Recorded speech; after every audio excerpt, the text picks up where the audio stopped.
Hey guys, it's me, Mavis, and some actual stitching stuff to show you.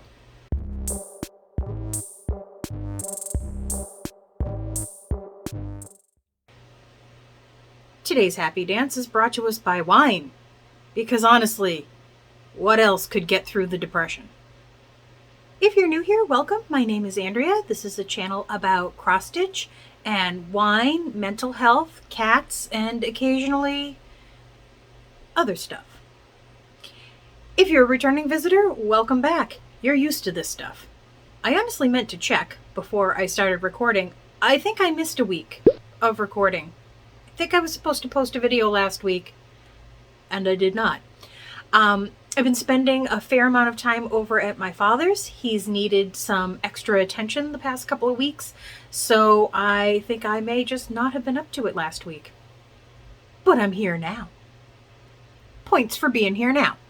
I did manage to get some stitching done in the past few weeks. Not as much as I would have liked, but I'm going to show you what I did. First, I'm going to get up and go over there because the other thing that I did is over there and not over here because I'm not setting up very well today. The magic of editing. So let's start with a finish. This is the Autumn Owl Etching. It is from Heart in Hand Needle Arts. You're seeing the thing. And I finished the autumn one. I'm getting a little bit of shine from my light here, but they came out super cute. This is the all called for flosses. They are all classic colorworks.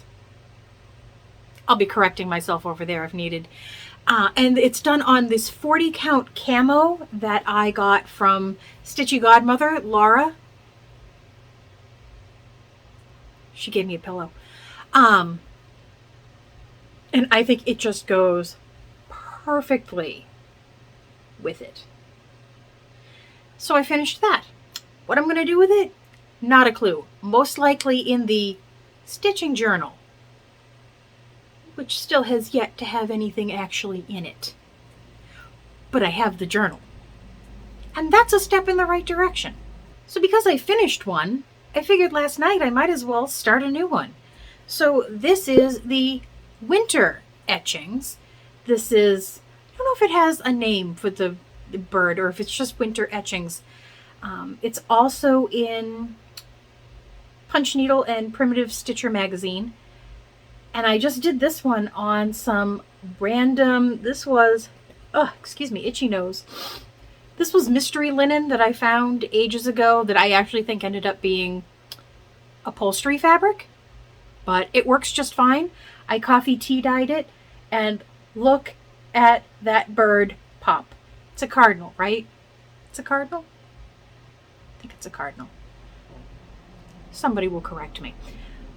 I did that in one night. Seriously, I sat down last night at about 6:30. I turned on Supernatural because I am working my way through Supernatural. Don't spoil me on anything because I'm really enjoying it.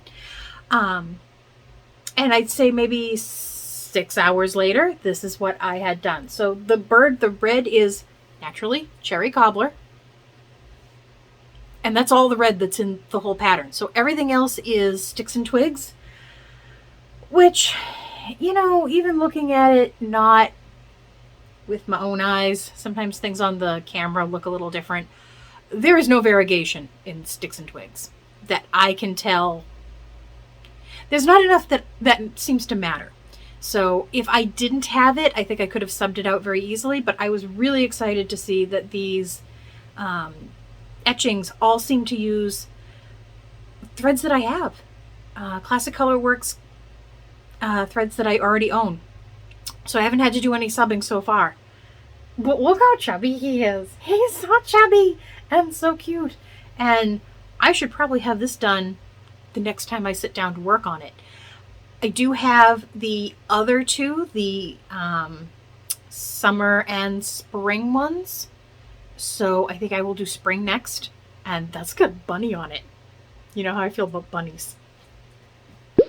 The next thing I worked on is our old standby, Templar Prophecy.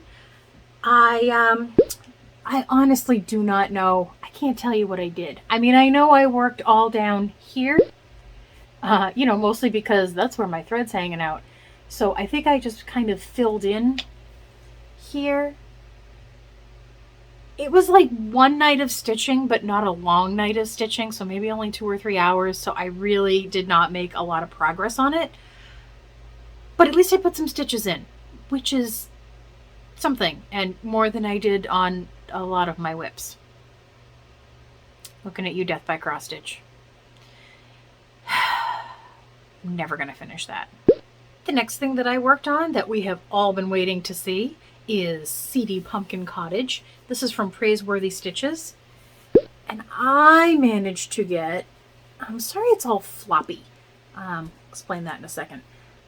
Everything you see here, the branches, the bird, the cat, everything that isn't words. Although I may have finished the word lantern. I wanted to get some of this work done. One, because 1/1 was kind of testing me. But also, like, there are some things like where I put the O for the jack-o'-lantern probably isn't going to matter if I've got this all started and can work off of it.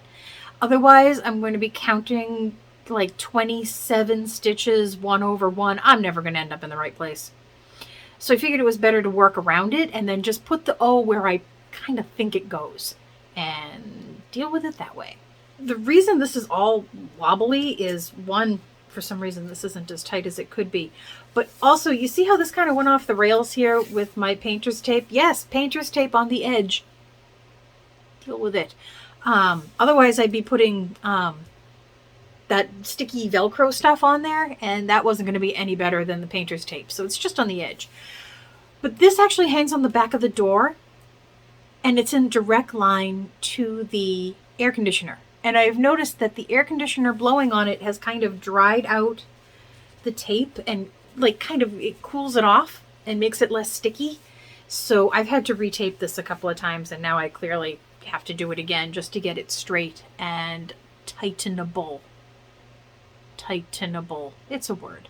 Either way, it's tight enough that when I work on it, I can work on it. I'm hitting something over here and I don't know what it is. But, and I can always use like a stretchy bit to hold it taut on the side if I need it.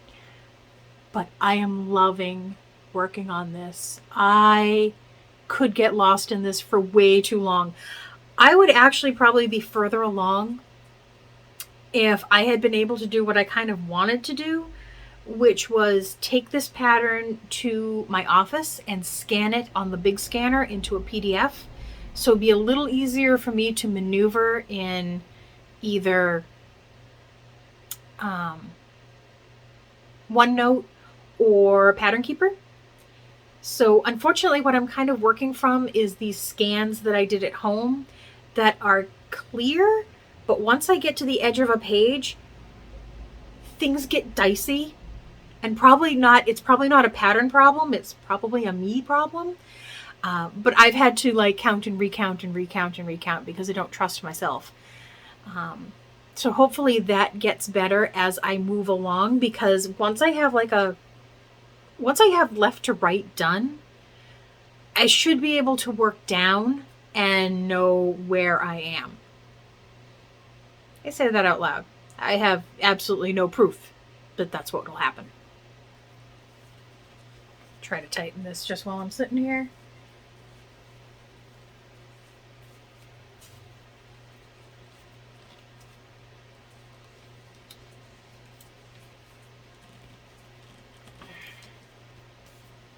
Still floopy, but not quite as bad.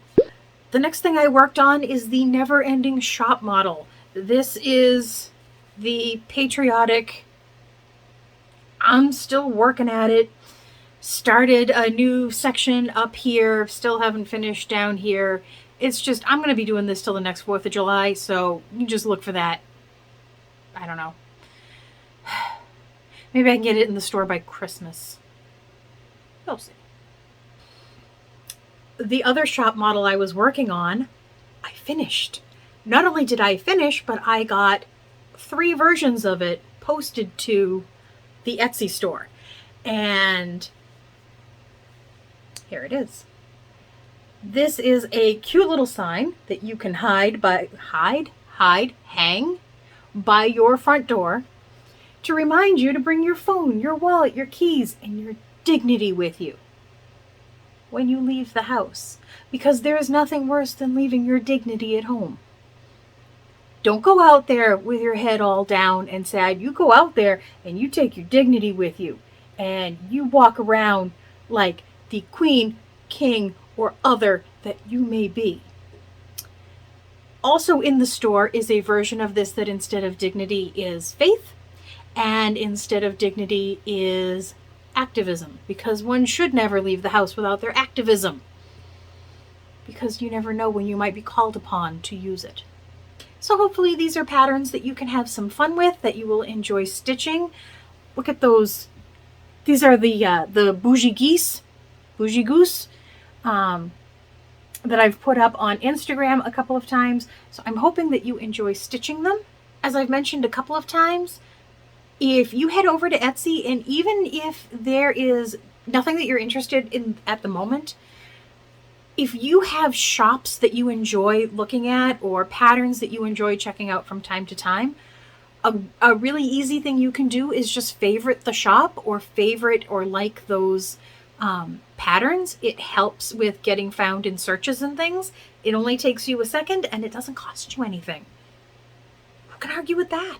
Wine time.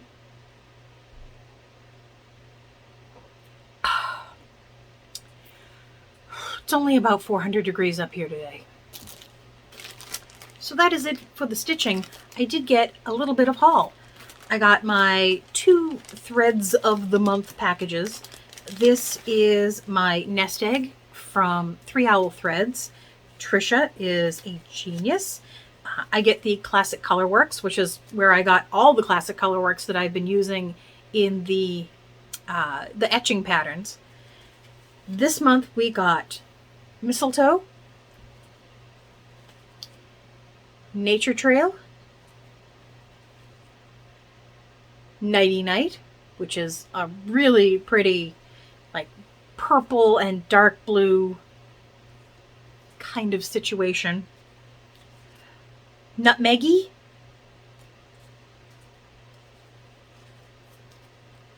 Old Blue Jeans, Old Marigold, Old Money, Old Oak Tree, Orangina. Do I feel like we've talked about this before? I don't know. And Marvelous. So those are my Classic Colorworks for the month. And then I also get a Floss Frenzy from Fat Quarter Shop. And these colorways are the Shadow Grays. And where Trisha sends them in alphabetical order, Fat Quarter Shop puts them kind of color groups and sends them that way. So this month we got Flatfish, Pelican Gray, Pamlico, I don't know. Gray, which I think used to be the much contested Confederate gray. It is now just gray. Galvanized, and Spanish Moss. So I like those very much as well. So that's about all the stitchy kind of stuff. There was something I wanted to talk about, and I thought about whether it was kind of worth talking about, and the fact that it was noodling around in my head now probably 2 or 3 weeks later says that maybe it's something that other people have noticed too.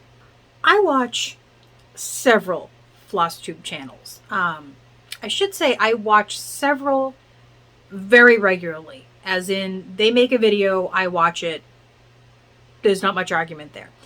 I am probably subscribed to like maybe a couple of hundred that I just never seem to get around to, catching up. So I just kind of watch a new video when I notice it.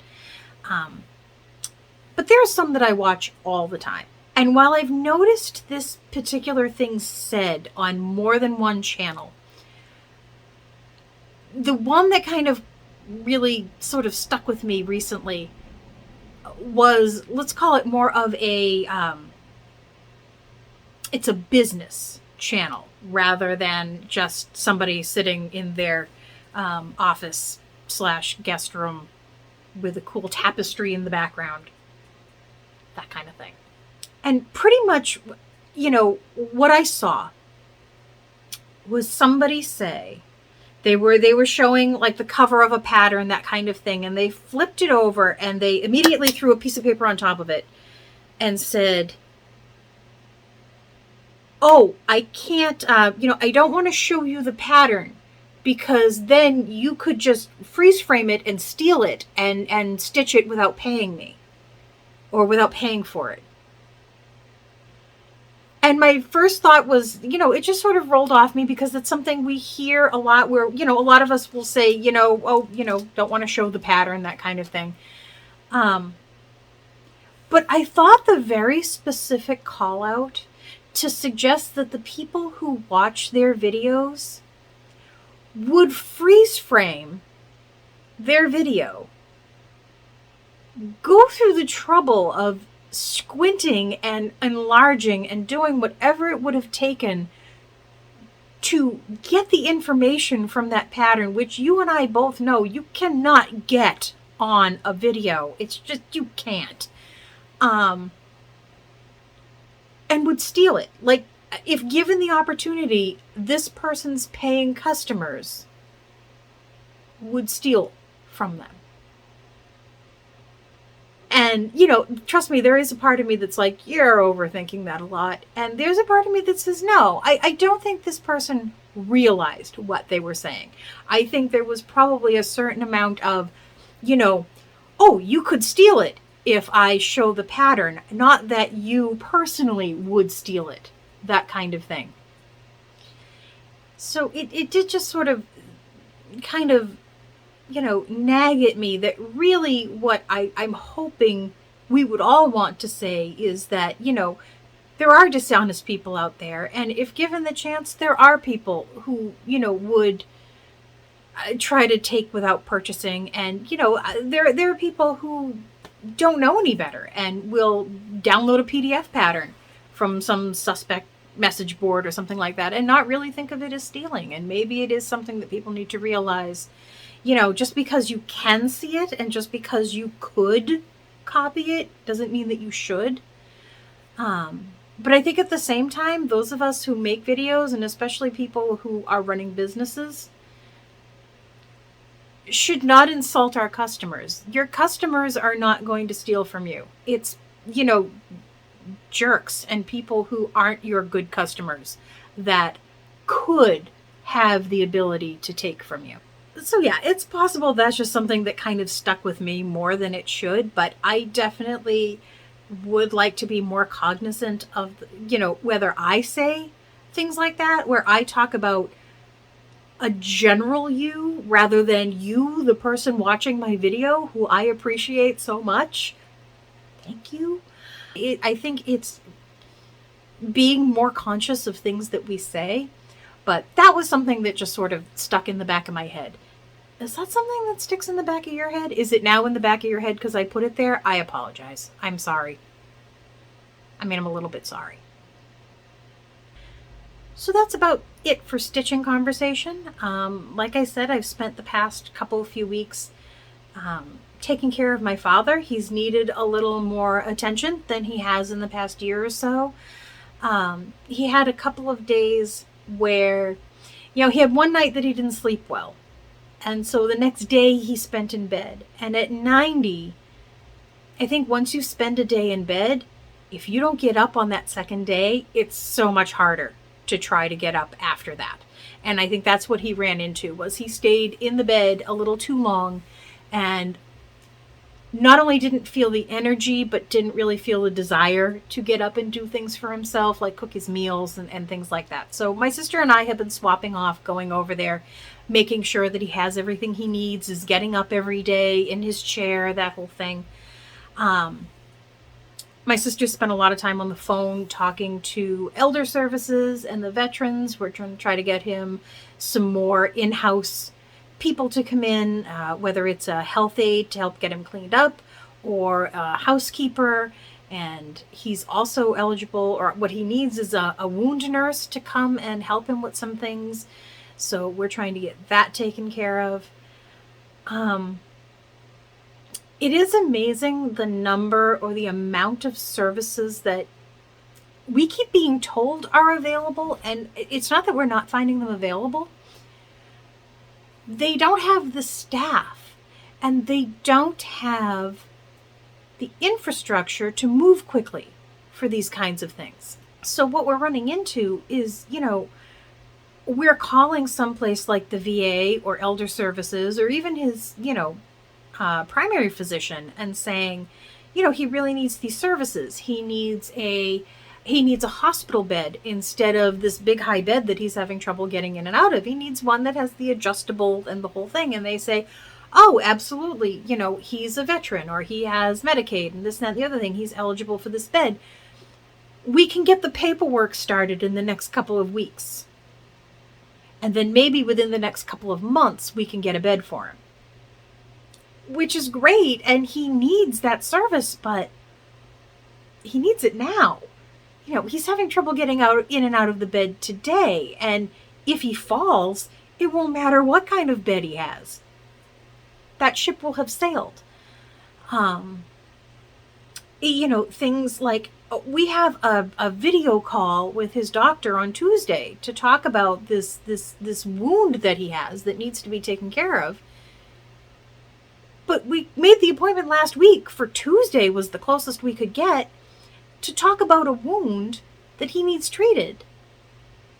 But somebody needs to come in and do that. So now even if on Tuesday his primary says, yes, absolutely, he should be eligible for a wound nurse to come in and take care of that, then we have to find one. We need to go through all these services that can then find one that's available and can come in and take care of him for some length of time.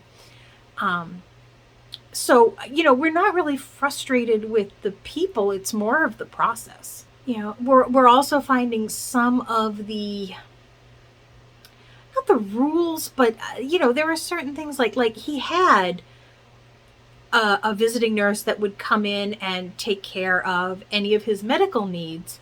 I think she was coming in like twice a week or something like that.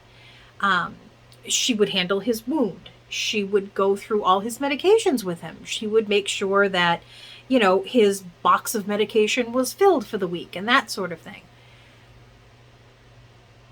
Another doctor had prescribed for him physical therapy and, told him to make an appointment at the physical therapist. So we did that for him, and twice a week, one of us was going over there, and it was an hour process to pack him up, get him ready, get him into the car. Then we would take him to the physical therapy appointment. He would do that for half an hour. I mean, he wasn't there very long. Then get him home, get him back into the chair, the whole thing.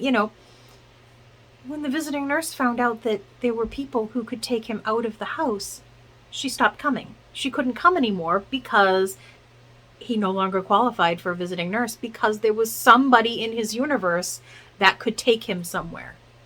So, honestly, a couple of times along the line, people have said, tell him to say nothing about any of the other services he gets to somebody who comes into the house, because there are a lot of people who say, well, if you're already receiving this service, you can't receive that, regardless of whether the fact you actually need it or not. The idea that because he has two daughters who can, when needed, sure, take multiple hours to go and get him somewhere, It doesn't mean that's always a possibility, or isn't better for him to just be done at home, because it certainly was stressful for him to have to get up and get out and get where he was going and the whole thing. So that's a lot of what we've been dealing with. So yeah, I think that's why I kind of not lost track of the weeks, but last week I think I kind of had a day off from having to be over there, so I may have just slept. That sounds like something I would have done. Naturally, with all this going on with my father, my depression has been, let's call it bad. Let's just call it bad. It's been bad. If I thought it was bad that I was sleeping all the time, it's almost worse that I don't have the luxury anymore of sleeping all the time. I need to be over at my father's, or I need to be working because my work day, I have to split up between like the morning and then go to my father's for the afternoon and then do the rest of my work at night, that kind of thing. So I have done there've been a lot of days where all I want is to sleep and all I want to do is lay down, and I can't. So I'm not even getting that kind of relief. Unfortunately, with all that's been going on, I have not been able to concentrate on, maybe get an appointment with my primary care and getting either back onto my medication or starting something different. Trying something that may agree with me a little more, something that maybe, help me lose a few pounds, not quite eat quite as much as, because if you can't sleep, eating's nice too. So yeah, I've been trying to make balance where I can and basically ignoring the parts where I can't. That's less than healthy. So I think that's going to be about it for me this week. My nose has become ridiculously itchy. I have had to edit 63 times to get my nose scratching out of here. So I'm going to go and get this edited and uploaded, and I think I'm going to go work on my winter etching. As always, guys, thank you so much for watching. Thank you for subscribing. Thank you for your likes and even your dislikes. And thank you so much for your comments. I read them all and I appreciate them all. Thank you for being my community. I need you all. Bye, guys.